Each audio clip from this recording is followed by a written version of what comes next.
Qulillahumma malikal mulk, sema Allahumma, Allah malikal mulk, wewe ndiye unayemiliki mamlaka yote, ndio mfalme wa mamlaka yote ni ya kwako. Tu'til mulka man tasha, unampa mamlaka yule unayetaka kumpa. Wa tanzi'ul mulka mimman tasha, na unaondoa mamlaka kwa unayetaka kumwondolea. Wa tu'izzu man tasha, na unamfanya ashinde yule unayetaka ashinde, awe na nguvu. Wa tudhillu man tasha, na unamdhalilisha unayetaka kumdhalilisha. Biyadikal khair, kheri zote ziko mkononi mwako. Allah hanasibishwi na shari yoyote, shari tunafanya sisi.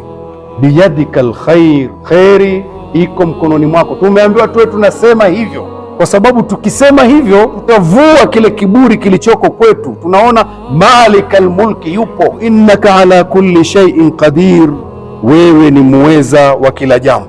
Tuliju llaila fi nnahar, unauingiza usiku katika mchana kwenye mamlaka yako. Watuliju nnahara fi llail, na unauingiza mchana katika usiku katika mamlaka yako. Unafanya hivyo. Watukhriju lhaya min almayit, na unamtoa aliye hai kutoka katika aliyekufa. Tone la maji halina kitu, linaonekana kwa macho hivyo, lakini anatoka mtu hai mpaka anasimama kwenye mimbari kama hivi anapiga kelele. Watukhriju lmayita min alhayy, na unamtoa aliyekufa kutoka katika aliye hai. Nimesimama kama hivi napiga kelele, niko hai, mara tunavutwa tupya, hamna kitu. Watarzuqu man tashau bighairi hisab, na unamruzuku unayetaka bila ya hesabu. Ila tulipo katika huu ulimwengu tumo ndani ya safina moja. Wengine wana nafasi wamekaa kwenye vyumba vya juu, wengine vyumba vya chini. Wale walioko kwenye chumba cha chini wakihitaji msaada wa maji, wanawaambia wenzao wa juu wawasaidie.